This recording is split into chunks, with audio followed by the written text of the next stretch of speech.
Pierre, moi je suis tromboniste.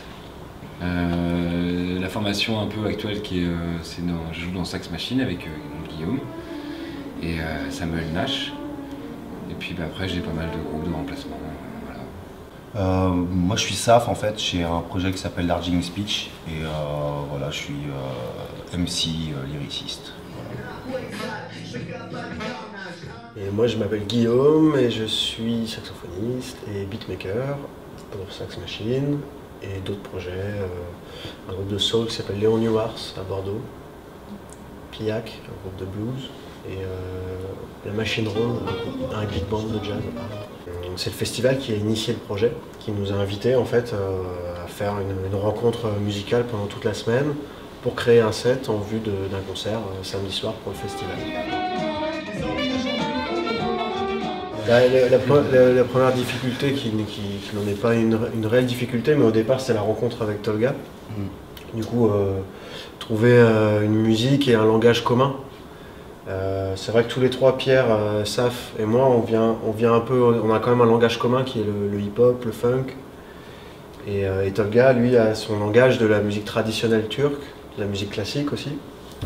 Et donc il a fallu trouver un moyen d'emboîter nos compétences, nos connaissances, et puis de faire un truc qui sonne, un truc voilà, cohérent, quoi.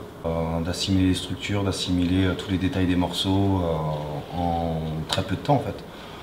Et puis voilà, de pouvoir s'en rappeler assez rapidement, ça demande une certaine concentration qui peut s'estomper au bout de quelques jours en fait, quoi, naturellement.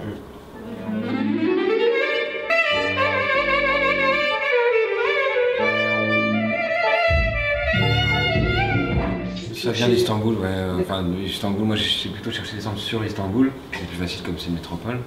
Mais non, ça vient justement de là-bas. On va chercher sur internet en fait des sons là-bas. Ouais. Voilà.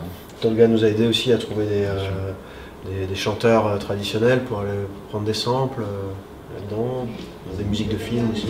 Mais non, enfin moi j'ai des textes qui font déjà plus ou moins référence à Istanbul et du coup, enfin voilà, c'était naturel. C'est presque une continuité naturelle ce projet-là par rapport à ce que je faisais déjà avant en fait, quoi. Donc voilà, c'est naturel. Pour ce projet-là, en fait, les instrus ont vraiment été créés le premier jour de notre rencontre. Enfin, on les crée presque au fur et à mesure.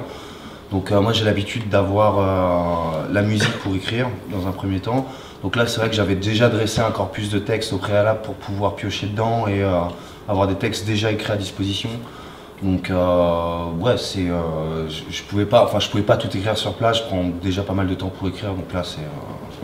Au niveau des beats c'est pareil, Guillaume avait déjà préparé en amont quelques bases pour qu'on puisse au moins démarrer, quoi. Ben çocuk yaşlardan beri müzikle uğraşıyorum.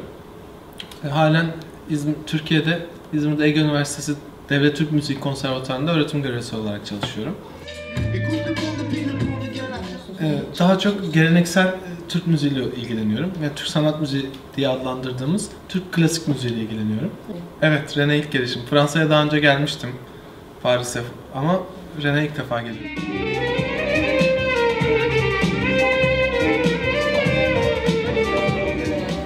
Bayıldım, çok güzel. Bence böyle çok huzurlu ve sakin bir yer. Avrupa'da böyle yerler bulmak kolay olmuyor galiba. Çok mutlu oldum buraya geldiğime, gerçekten çok sevdim.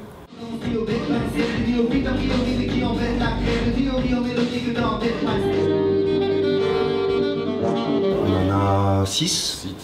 6, on a les prémices d'un 7e.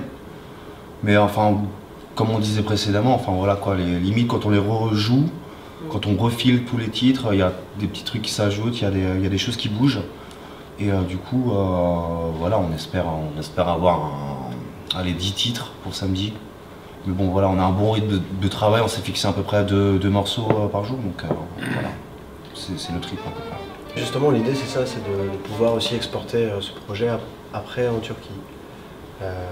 Pour l'instant, de quelle manière, on ne le sait pas encore très bien, mais par les réseaux.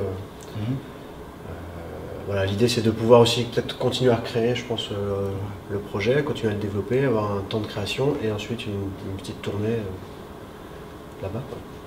Pour moi, mon dernier coup de cœur musical, c'est une chanteuse qui s'appelle Aquanaru.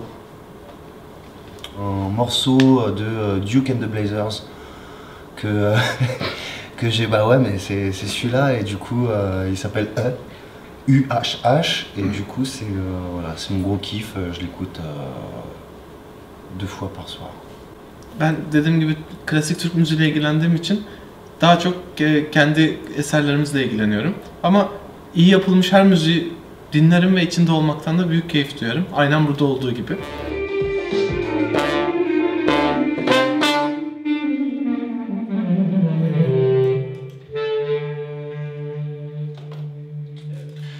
Mon dernier coup de cœur, en ce moment, j'écoute beaucoup un vieux live des George Clinton Funkadelic qui était à Montreux. Voilà, j'écoute ça en boucle, j'adore.